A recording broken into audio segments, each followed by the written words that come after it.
What's the scariest experience you have been through? Story 1, finding my dad dead after he killed himself. His room had never been so quiet and still. I stepped in and saw him face down, blue with his urine all over the floor where he had peed himself after he passed.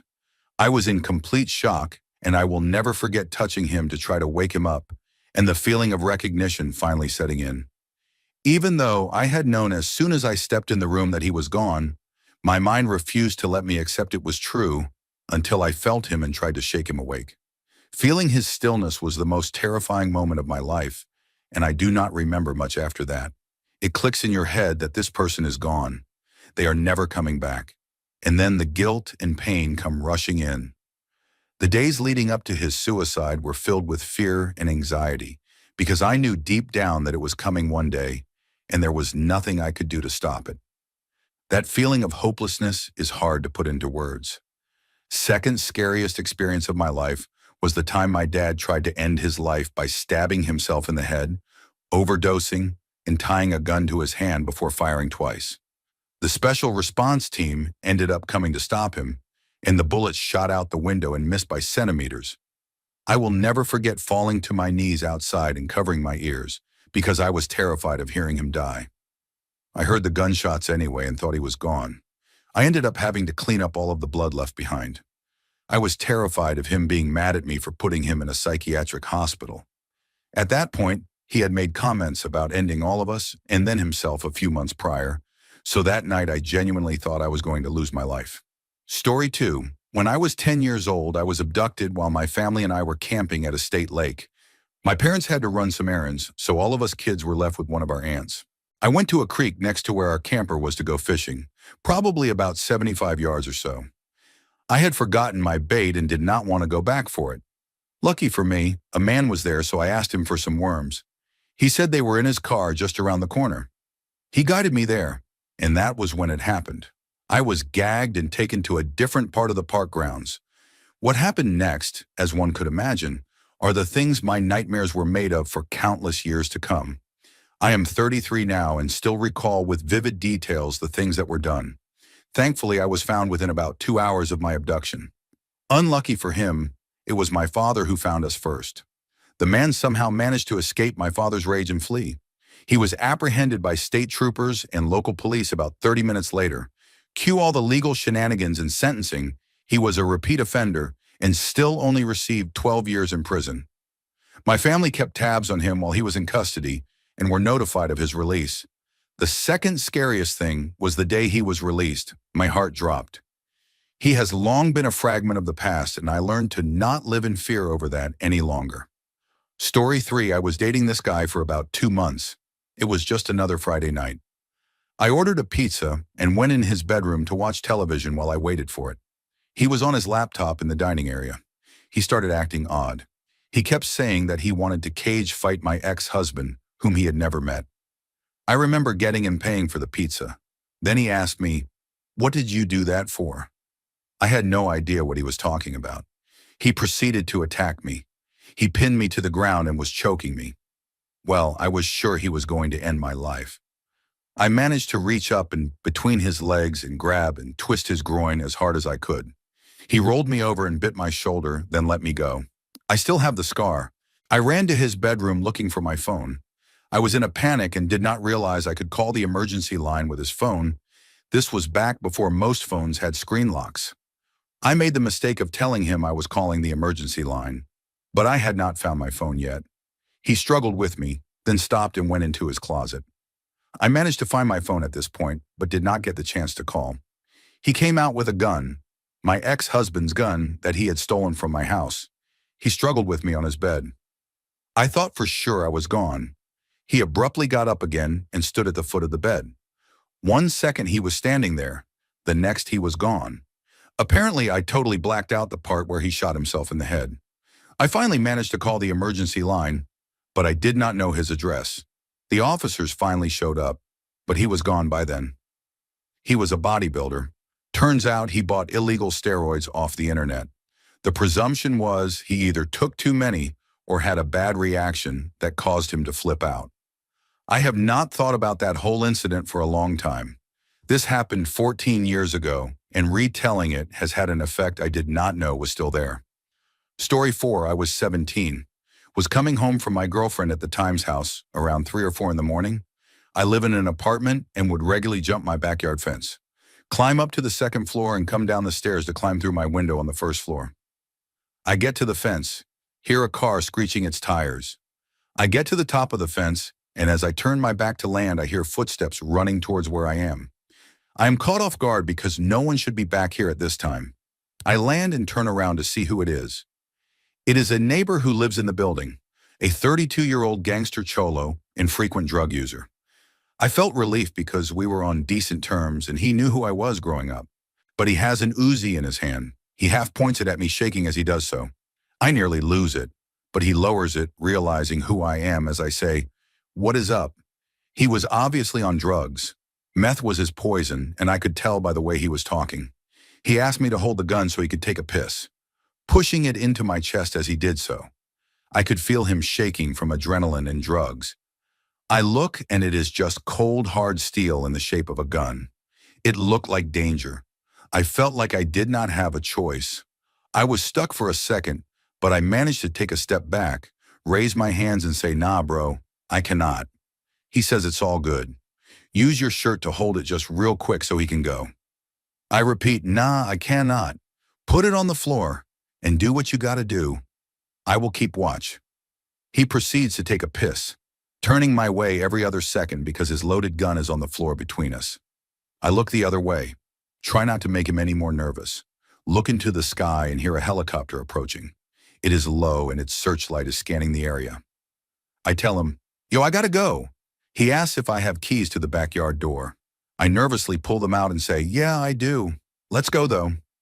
I hurriedly walk and run to the door, open it for us. He lives on the first floor as well, and we go opposite ways. A huge relief. I have to jump through my window still. I can barely manage to get the screen off because I am shaking so much. I manage to get in 10 seconds later and am shaking and nervous from what just happened. I wash my face, change my clothes, get ready for bed, and smoke a few bowls of herb to calm down. I thought it was a good idea. So I put Adult Swim on and try to relax and drift to sleep. 20 minutes later, as I am drifting off into sleep, a red laser is being pointed through my curtains. I nearly lose it as my bed was visible, and the dot seemed like it was shaky and searching. I was terrified.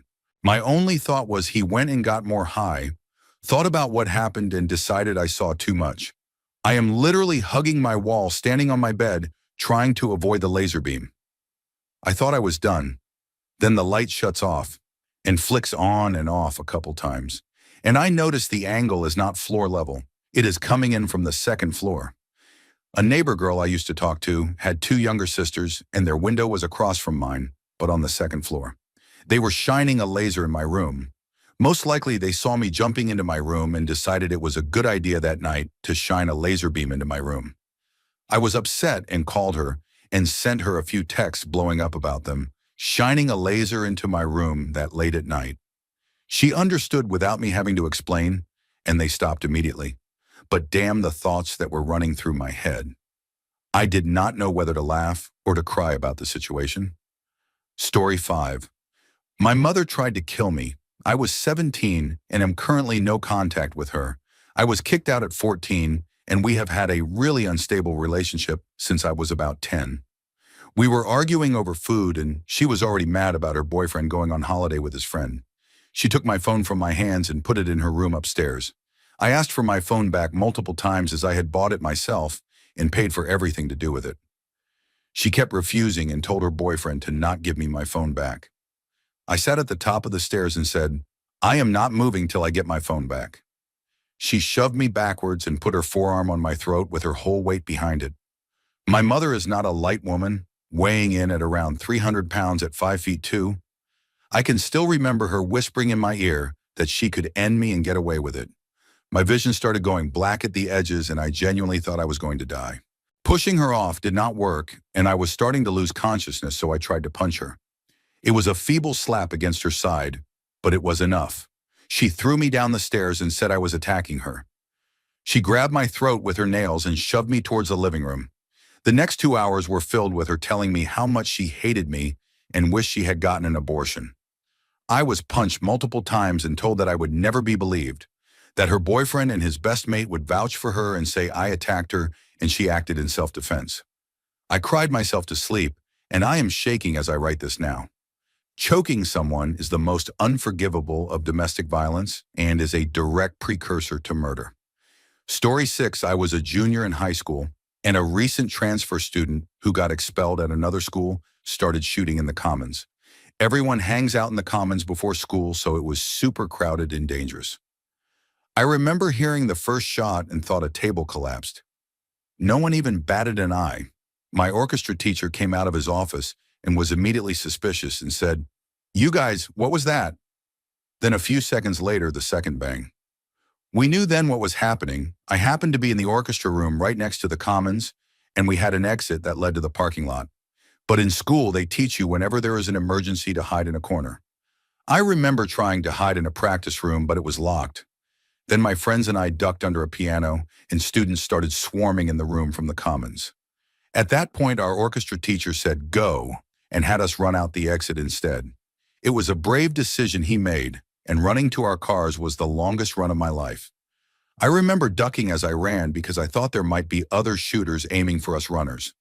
As I ran, I realized I did not even have my car keys or phone and did not know where to go. Luckily, we made it to the back of the parking lot and met up with a few friends and crammed 6 of us in a 4-seater. I will never forget the faces of my peers around me scarred with fear, and I will never forget legitimately thinking I might die that day. After aimlessly driving and making phone calls to our parents with one phone, we were able to watch the news and saw that there was no one injured. It turns out our government teacher bravely tackled the shooter to the ground. He was known throughout the state and even threw a pitch for the Mariners game. I am very grateful it did not end how most shootings do. Story 7. The most scariest thing that instantly comes into my mind is about my son, who was at that time 1 year old.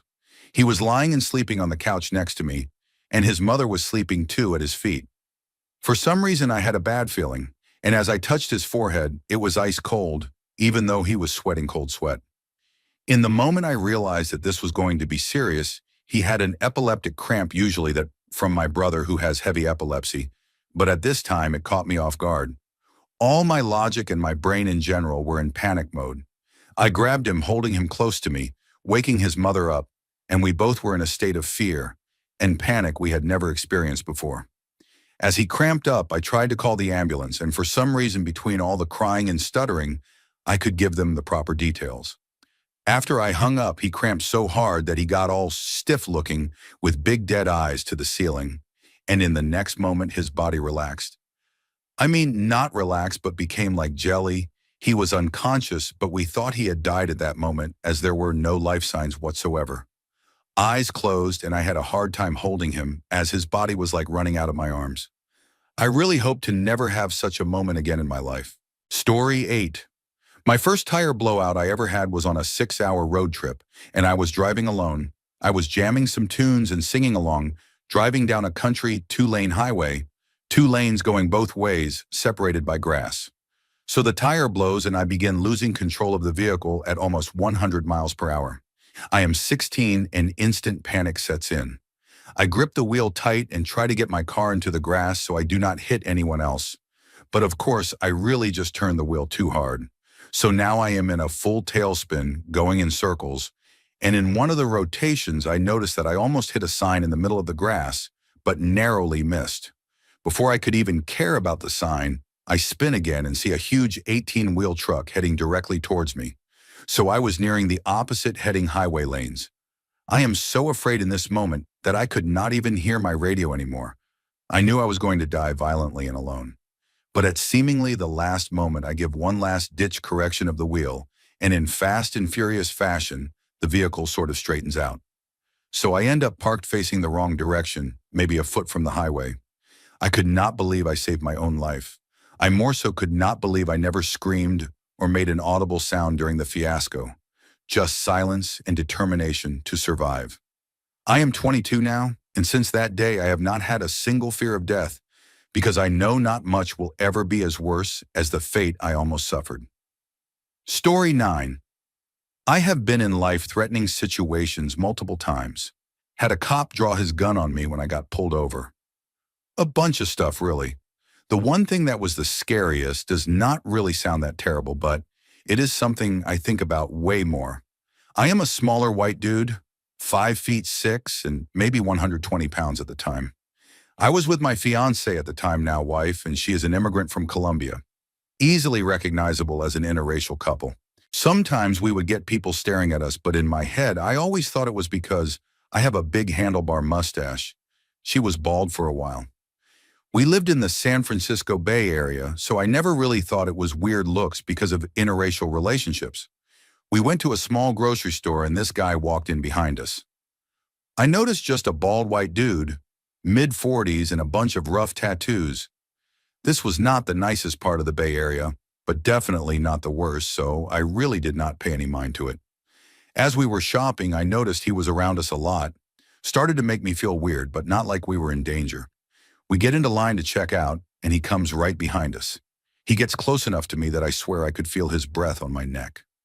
I go to look at the candy bars, and I notice he has 1488 tattooed on his knuckles. For those who do not know what that means, it is some neo-Nazi stuff, and that is when it all clicks in my head. This dude does not like me, does not like my wife. Most of his tattoos are probably jail ink, and I am not safe whatsoever. I do my best to act like I did not notice. I lean to my wife and tell her to walk out to the car, get in and park right in front. She asked why. I said, just do it. I never give commands or anything like that, so she knew it was serious.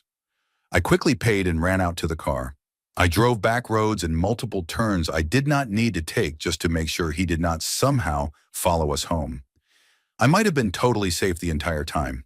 He may have been reformed and just terrible with personal space, but I was not going to take that chance. It scares me the most because this is something that is not really uncommon for people in a lot of areas. It was just something I had never experienced before. Story 10, I was working at a warehouse. There was a forklift that had an awkward load, like the guy shifted it a little bit. I went up to straighten a little bit off on it. Well, the guy was a complete idiot and backed through a doorway with the load quite a ways into the air, and it smacked into the top of the doorway at great speed. Again, the guy was an idiot. He had gunned that forklift like he was racing the thing. Back to me, I am right in front of this load that is now coming at me at high speed. The load was literally like poorly stacked, heavy as lead metal. Time stopped. Two thoughts went through my head. Try to stop it or get the hell out of there. I went with get the hell out of there, which was the right choice because when that stuff hit the floor, it left massive dents and gouges in the cement floor. There was no way I could have stopped that. Too much weight and too much speed. Story 11. Mine might be a tie of two very different scenarios. This first was a very large pit bull was untethered in its yard and decided to jump its fence and attack my wife, my dog, and myself while we were walking. I had to literally wrestle this beast with my bare hands and physically choke it out. Thankfully, it did not get a chance to do much damage. My wife was knocked over, and my dog ended up being fine, just very scared. This dog was easily 80+ pounds, and mine is barely 30. My wife got a scraped knee, and I got several scrapes on my hands, knees, and legs, and a bruise on my rear from the wrestling. But miraculously, no bites. It still gives me chills thinking about what would have happened had I not decided to go with them that day. The second scenario, I actually thought I might die, and for a second thought my uncles both died. My dad, my grandpa, my two uncles, and myself went on a fishing excursion to a northern area of Ontario, Canada. Very rugged trip. No modern amenities, and it took most of a day portaging by boat and canoe and packing into the bush to get to our remote campsite. Many miles from the closest town, which could barely be considered a town, just to give you an idea of the remoteness. We were camping and fishing a large lake, Lady Evelyn Lake, for a few days and landing walleye like crazy. After a few days of that, myself and my two uncles decided to hike a few miles through the bush to another lake known for bass. As we were at this remote bass lake, a storm suddenly blew up and put us in a really bad spot really quickly. We began to try and hike back to the main lake where my dad and grandpa were, and as we were hiking, the storm produced a small tornado that was basically right upon us. Debris flying, sideways rain, the freight train noise, the whole shebang. In the middle of this gale, a large pine tree fell right at the three of us. I literally had to dive out of the way of the trunk and was struck by branches which concussed me. I gathered my wits as best I could in the situation, and when I finally was able to free myself and turn back around, I for about 30 seconds thought this tree crushed my two uncles. Miraculously, it did not, though they too got caught under the branches, and my one uncle and myself were cut up pretty good, and I was concussed. We had to continue hiking back another couple miles through this storm, all the while worrying about my dad and grandpa while still being very much in danger ourselves. My dad and grandpa ended up being fine, having found a cave to shelter in and wait the storm out. My uncles and I healed, and now 10 years later we look back on that harrowing experience with fondness and pride. Story 12. When I was 10, my school St. Anthony's in South Bend, Indiana, had a fair which featured a ride called the Bullet. Two people sit in a revolving barrel that is a small bullet-shaped cage which revolves as you go around a circle like a Ferris wheel at average Ferris wheel height. Well, me and a 6-year-old are getting on, and the guy is loading us in and starts having us put on our belts, which I start to do, and as the kid is getting in the seat, the ride fires up accidentally. I can see in slow motion, the operator runs to turn it off, but it is too late. We shoot up to the top super fast at, I would say, 30 to 40 miles per hour. Remember how I said it revolves? It turned so the door we came in was pointing straight down, and since it started suddenly, it was not latched shut. I was really lucky and had belted the top portion, so my chest and upper body were held with my legs splayed out against the small cage above the door. Poor kid, though, had not had anything on, but I had grabbed him, and he was doing the same thing with his legs holding onto the seat, with the door swinging open below us, to I would say about a 100-foot drop to concrete. Everyone starts screaming and gathering as the operator starts slowly climbing up to us, and we are just hanging there as a huge crowd forms. I locked on to him for life, and oddly enough, never got tired holding his likely 60 pounds. I also remember being very calm about everything, just watching the crowd and the tree line, and thinking how embarrassed I was for the attention. We said very little. I just asked if he was okay, and he looked at me and nodded with a pale face, and that was it. We just clung there waiting for the operator for what felt like forever. I remember at one point someone yelling for us to switch places because he was so young, which was weird, but there was no way I was going to move or adjust my grip for fear of falling. Though it felt like forever, it was likely about 20 minutes for the guy to finally get to us and close the door. He told us to put on our belts best we could, climbed down, started it up, and we got down and off. My parents were pretty absent, so of course we're not there to scream at the guy. I just remember being in a daze till my parents came and got me. Story 13. 6 days in a southern backwoods mental hospital.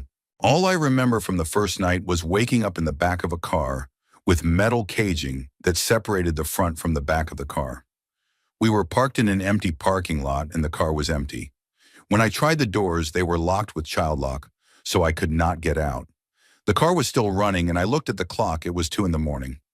I remember thinking that I was being trafficked, and then I passed out again. I do not remember how I got into the psych ward. I remember standing there at like 4 a.m. with nothing but the clothes I was wearing. My phone had been confiscated and told I needed to shower. I did not have a towel, a change of clothes, or shampoo and conditioner. I was still very out of it and could barely walk. They told me I had to shower and pushed me into a bathroom.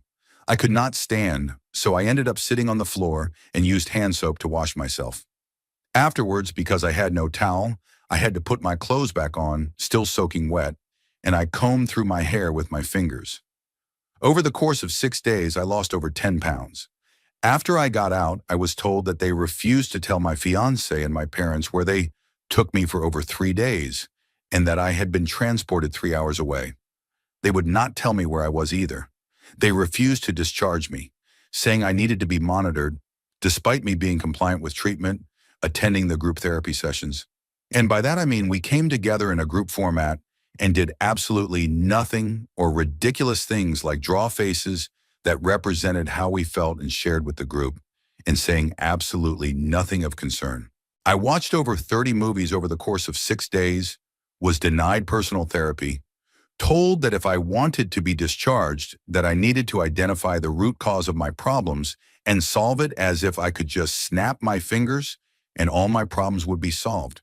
To stop being so entitled, to accept that I had irreparably hurt my loved ones and needed to accept that I deserved to be here, and that I was resistant to treatment because I would not just get better.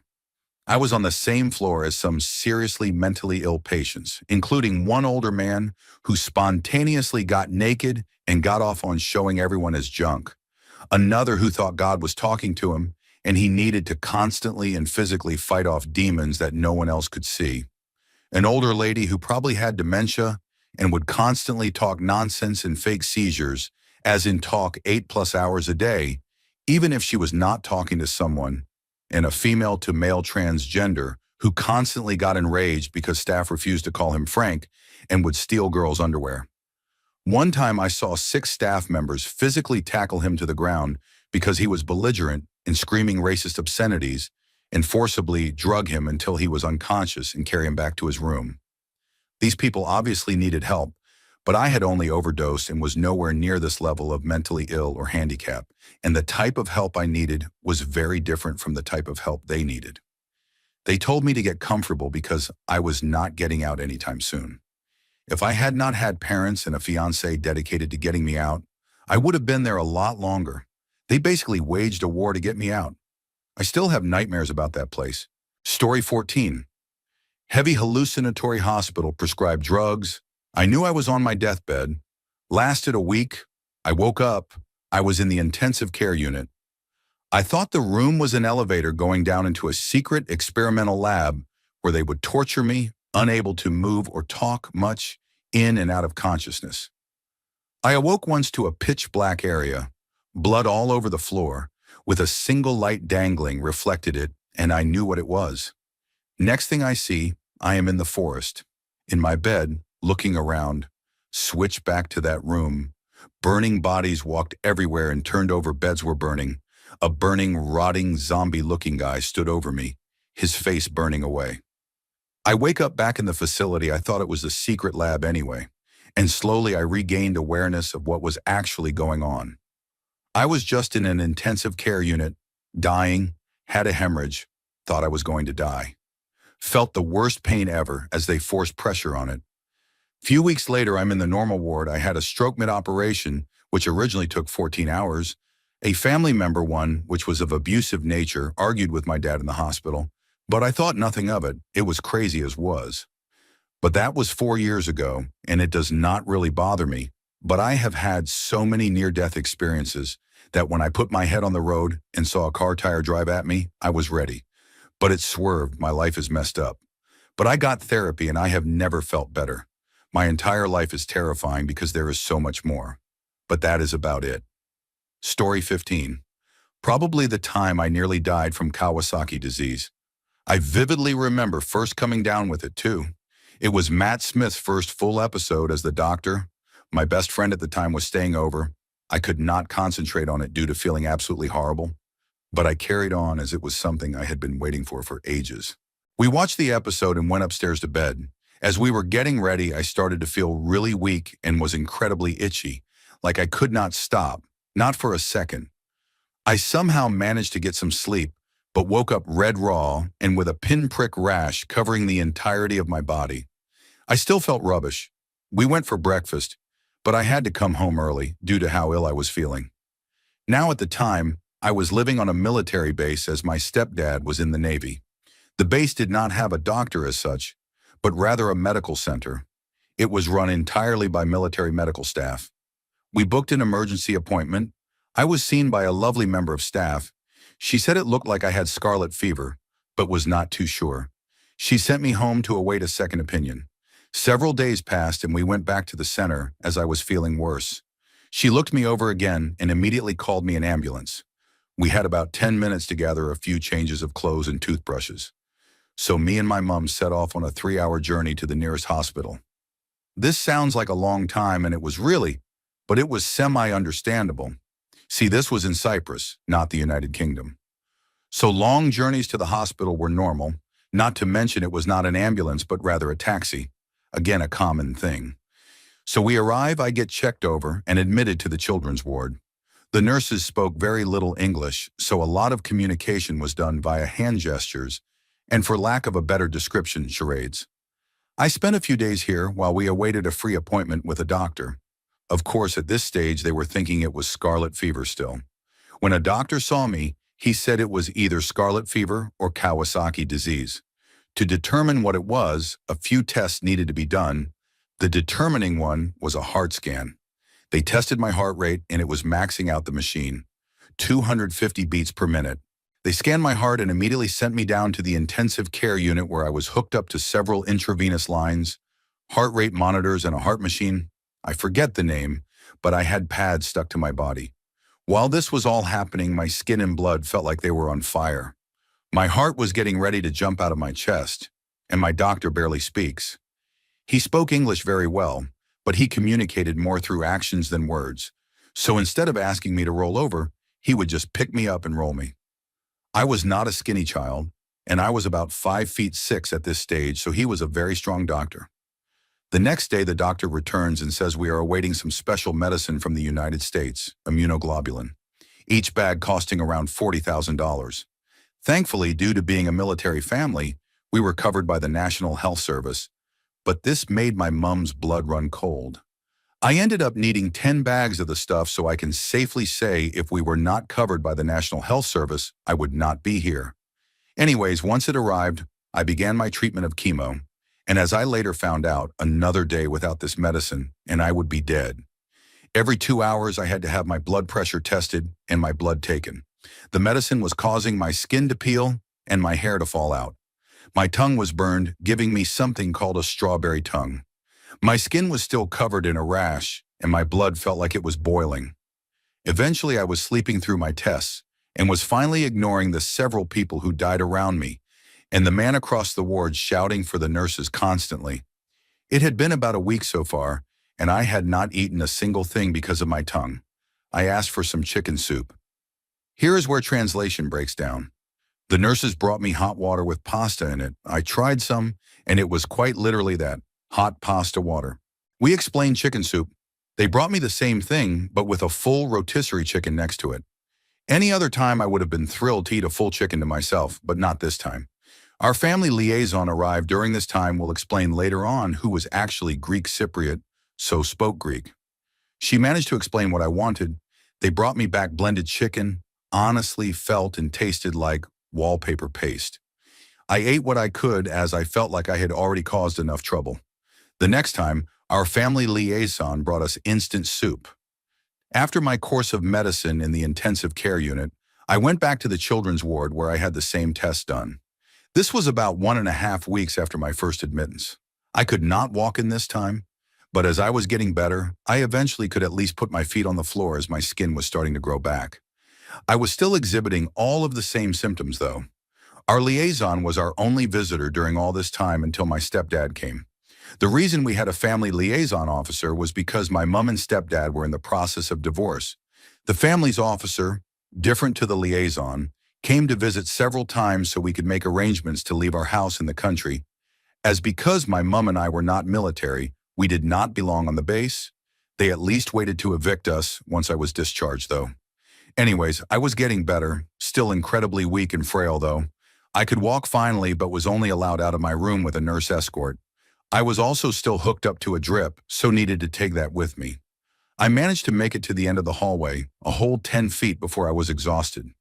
For the following week, my days consisted of several of these 10-foot walks, so I was getting better.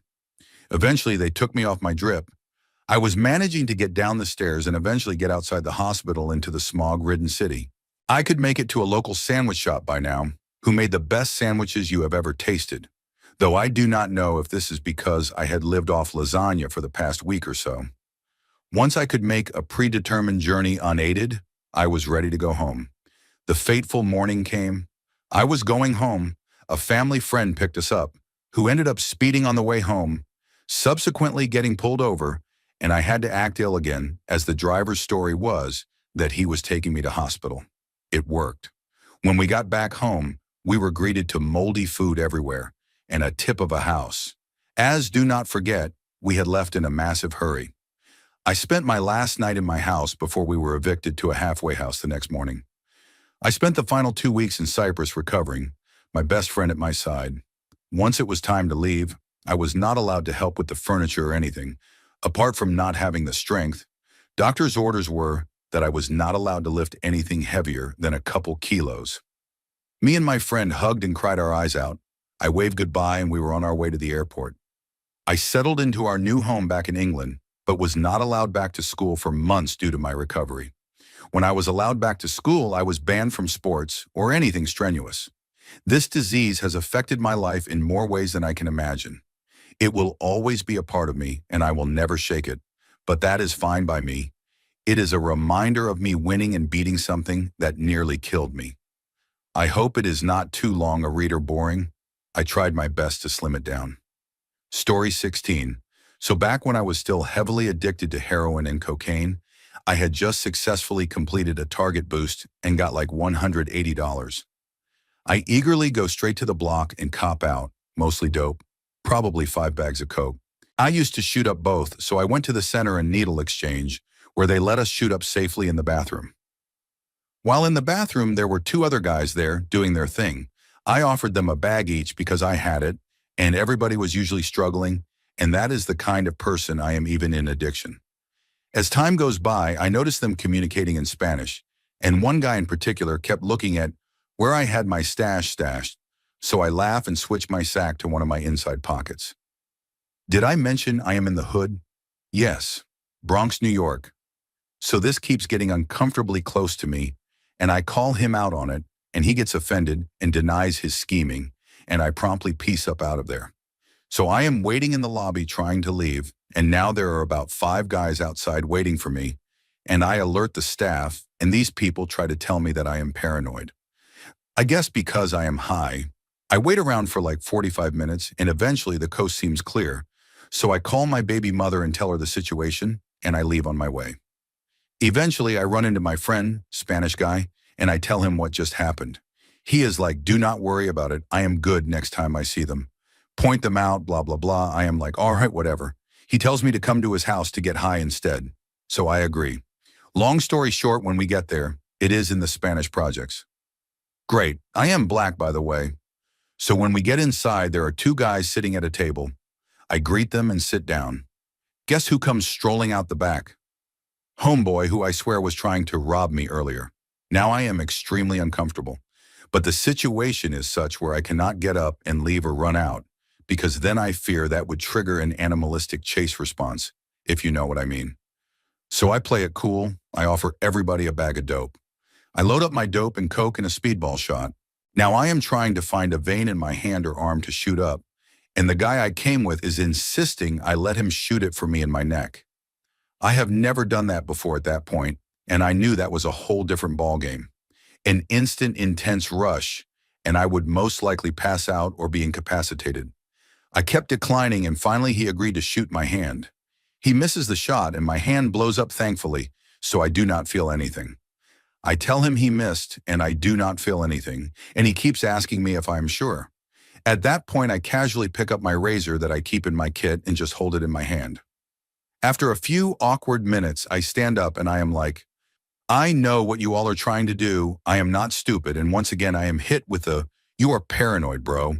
I am like, forget that I am going to be paranoid, and I back myself out the door, knife in hand, leave the building, and run.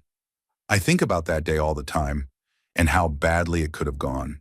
These are Trinitarios. They literally could have killed me. I know they were trying to harm me. This just gives me chills. I am sober now, by the way. Story 17.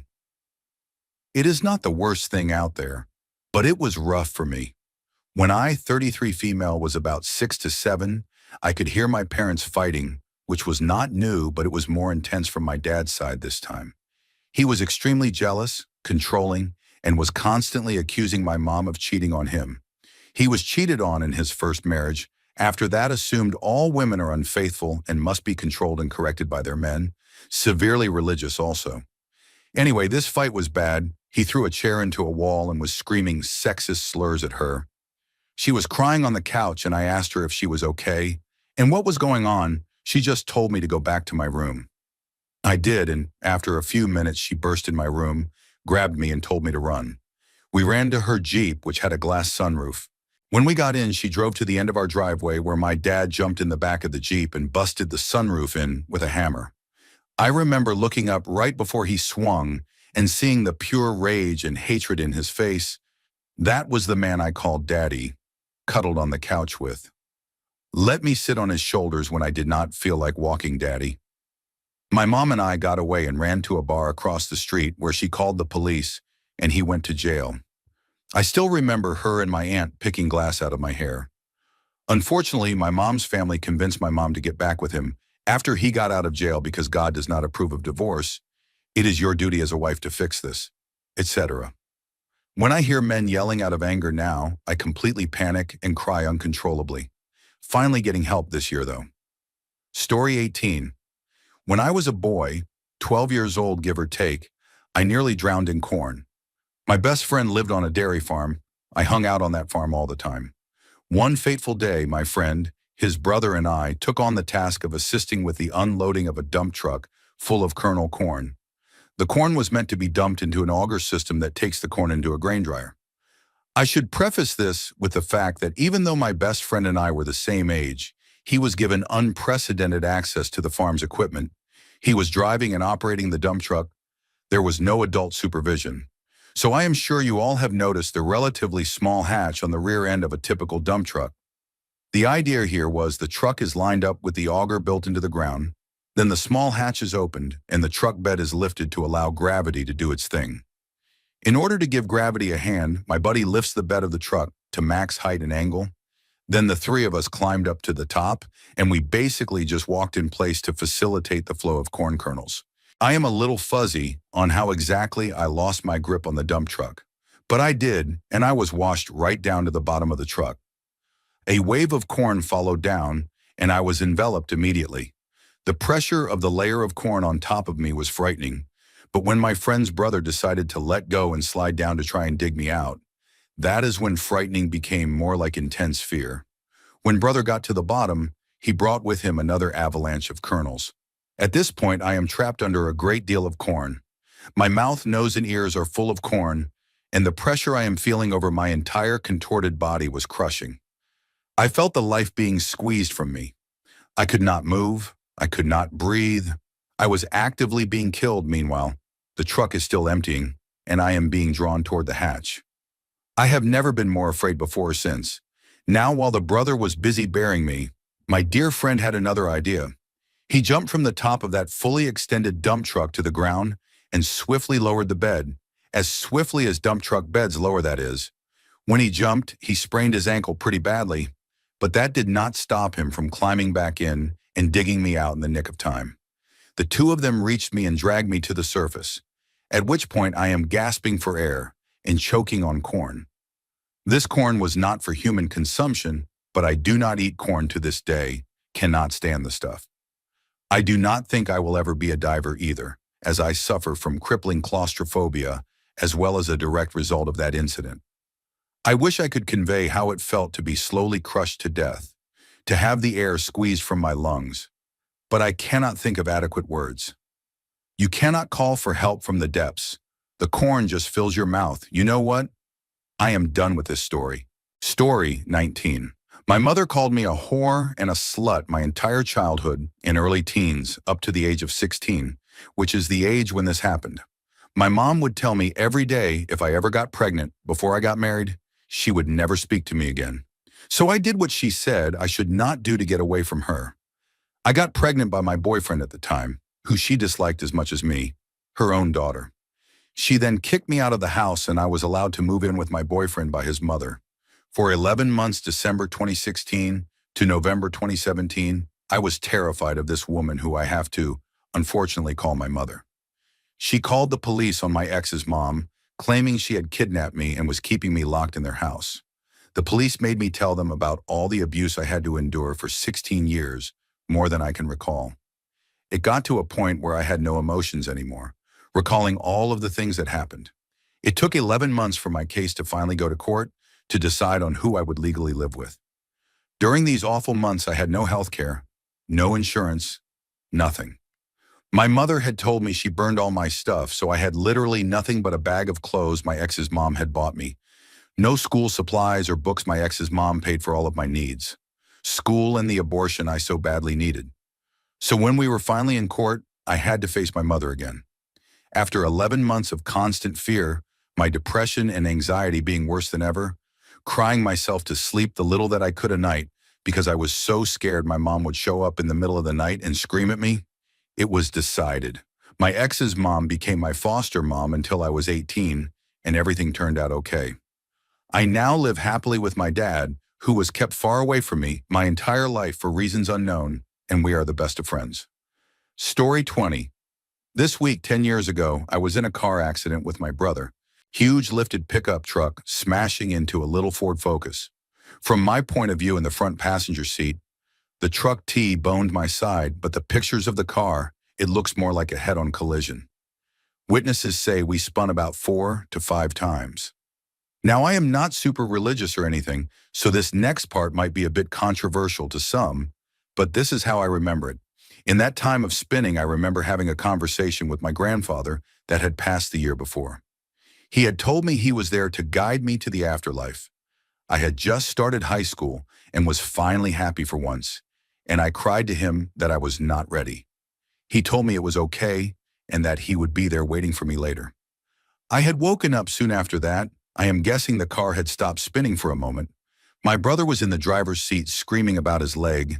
There was airbag smoke everywhere, and my first thought was, where is my shoe, laughing? His car was equipped to immediately call the emergency line, so dispatch is on the other line introducing themselves. My brother can hardly speak, so I'm trying to tell the lady that we got into an accident. The driver's door ripped open, and it was a military member, I think. Someone my brother knew even, that took over the conversation with dispatch. She said help was on the way and stayed on the line until first responders got there. While we are waiting, I am in so much pain and thinking one or both of us is not going to make it. So I am professing my love to my brother, telling him he has been such a great person to grow up with. And he grabs my hand and tells me he loves me too. I hear dispatch start sniffling, and she is trying to tell us it is going to be okay. Emergency services show up. They try to take him out of the car first, and he is saying, no, get my sister first. I can get out and walk to the ambulance. At that point, I guess his leg was feeling better, until he actually tried to walk and saw bones were protruding out of his foot. So emergency services is working on getting me out. Our parents are showing up right as they are putting me on the stretcher. They are pulling a sheet up to keep me warm, and my mom starts screaming because she is thinking that sheet is going to cover my face. I could not see her crumble, but I am sure someone had to catch her. That is the single worst sound I have ever heard in my life. My mother thinking I am dead. It makes me cry every time. I am trying to call out to her, but honestly, I do not remember seeing her until we got to the hospital. Funny part, though, was when an older couple tried to literally drive through the middle of everything, and I heard the cops telling them, do you not see what is going on here? You cannot go through. All the while they are staring at me because I am being wheeled right by them. I had to go back to the hospital later that day because I woke up from a nap blind and we had no idea what was going on. The doctor did not want to give me a magnetic resonance scan because he said too many can cause cancer with all that radiation. And my parents argued with him, saying that I have never had one before. One now will not hurt. They would rather have me be exposed to that tiny amount of radiation than to not know if I had a brain bleed or something. 6 months earlier, I was hit by a car while I was in the crosswalk. They drove away. So 2 concussions almost back to back was real fun. In April, my face and arm were all cut up, huge bruise on my leg with a concussion. September, I got a concussion, severe whiplash, bruises on my arm and chest, and a chipped hip bone. My brother had the open fracture in his foot, which broke again when he dropped his laptop on it a year later. Whiplash and bruises. 2011 was not fun. I have had a lot of scary stuff happen since. Heart complications, thinking I am about to drop alone in my apartment, all while my husband was in Afghanistan. The deployment in general was awful. And then my husband sustaining an injury last year that he should not have woken up from and not being told anything about it. To say the least, I am very thankful that my brother, husband, and I all have life. I try my best not to take it for granted. Story Story 21. It is nothing compared to some of the posts here, but I was out walking my dog Trudy pretty late, at about 11:30 or something like that, and she is a pretty well-behaved dog and extremely lovely. She is calm, rarely barks at dogs, and does not cause much trouble. Size-wise, she is in between small and medium size for a dog. Not small, but certainly not big. There was a pretty big red flag that I shrugged off when a couple that were walking two big dogs were approached by three dogs off the leash, and it sounded like there was a bit of a scuffle, but the two big dogs barked at mine as well when I walked past, so I presumed it was they who were aggressive. The three dogs off the lead were pretty scary looking in their own right. All three big. One looked a bit like a pit bull but mixed with other breeds. One had the fur of a husky but was clearly not a husky, as their face was nothing like one, and the other I did not even get a good look at. They eventually started approaching me, and my dog, and Trudy, was a little cautious. She let out a subtle whine and moved to face the direction we came, as though she was worried. But I was not too concerned, as the three dogs seemed calm and were just slowly strutting towards us, so I stupidly told her it is okay, and tried to continue our usual route for the walk. But then suddenly the three dogs broke into a sprint towards her. I instantly started running away with her. But the three dogs were way faster than both of us, so I only made it a short distance around a nearby corner before they were able to latch onto my dog. The three of them started to maul my dog, and one was even throwing her around like a dog would with a pillow. The whole time I did not really know what to do. I just shouted at them to stop and cursed at them, as if that would do anything, and began shouting for help since I was right next to houses, but nobody came out. I could not let her die, but at the same time, if these dogs attacked me, I would be dead for sure as well. They were all massive and pretty scary dogs. In the end, I just could not accept my dog dying. I loved her too much, so I ended up just grabbing the back of her collar and dragging her as hard as I could across the ground, away from the scuffle, before she was eventually able to flip back onto her front and run with me. They chased for a little bit, but I just ran as fast as I could up the hill and heading back home, dragging her since she could not keep up, and they eventually lost interest and ran away. I thought for sure that at that point, not only she would be dead, but I would be too. In the end, her wounds were not too serious. She is luckily a very fluffy dog, so we think that might have saved her life. There were a few deep bites across her body, and she ended up needing shaved. But within a few months, she recovered and is now perfectly fine. Though for the following months, she suffered many nightmares, and she has never fully recovered mentally, as she went from being the easiest dog to walk to the point where now if she finds anything slightly ominous, she will just freeze and refuse to move, or run home on walks. Story 22. I was walking along a cliff on Ibiza, far away from everybody else, because I had enough of humans for a little while. I enjoyed the sea and the views, so I did not watch my surroundings enough. I tripped over a stone and fell down the cliff 13 meters, 42-ish feet. After 4 meters, I hit my head and ripped a big part of skin from my arms as I was trying to protect my head. It got cut open on different spots anyway, but I would not have survived the sharp rocks otherwise. After another 4 meters, I fell on my back quite heavily and ripped away part of the skin there as well. After the last 5 meters, I landed on my left foot.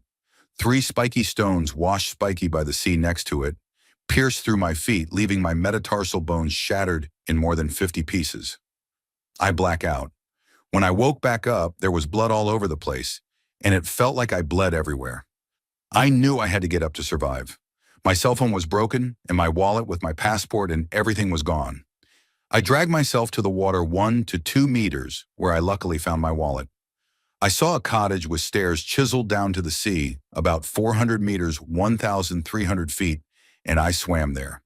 I do not know how I did not black out again, because it was the worst pain I ever experienced. It felt like lying in liquid fire and getting burned alive. I made it to the stairs somehow and started dragging myself up.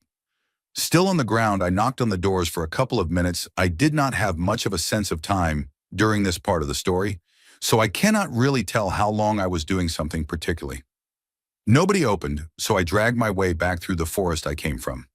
At some point, I lifted myself up a tree because I realized I would bleed out on the way back to civilization at the current pace.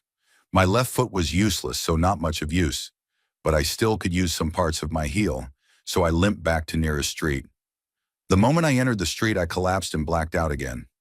Next thing I know is being in an ambulance with a big syringe in my chest. My heart was not working properly, and my lung tried to collapse.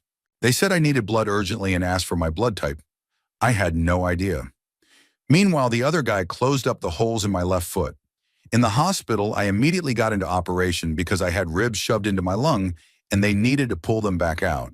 Because of my blood loss, they did not know how to anesthetize me properly, but my lungs started to collapse again, so they started operating anyway. I blacked out again. Next thing I know, I am in my room looking like a mummy and feeling like absolute garbage.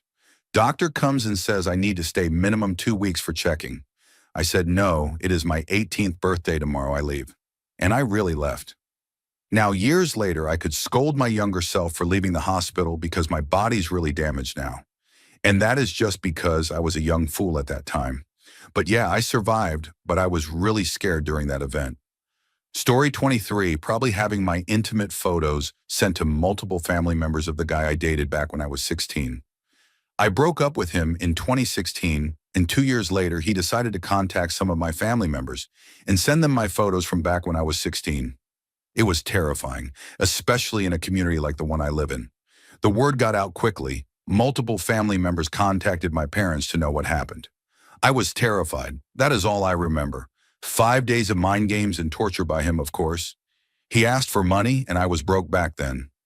I do not know how I survived it, honestly. The first 2 days, I was too scared to sleep, thinking that my brother would strangle me in my sleep. The third day, my ex was trying his best to find my brother's phone number or any contact information because he knew that my brother was the typical man who would kill his sister if something like that ever happened. He contacted some of my friends and failed to get any information. I cannot describe how scared I was. I was so scared, but did not cry, because I knew once I cried, I would lose control over everything. Then on the third day around 7 in the evening, my dad called me to the living room and he showed me the text in the pictures.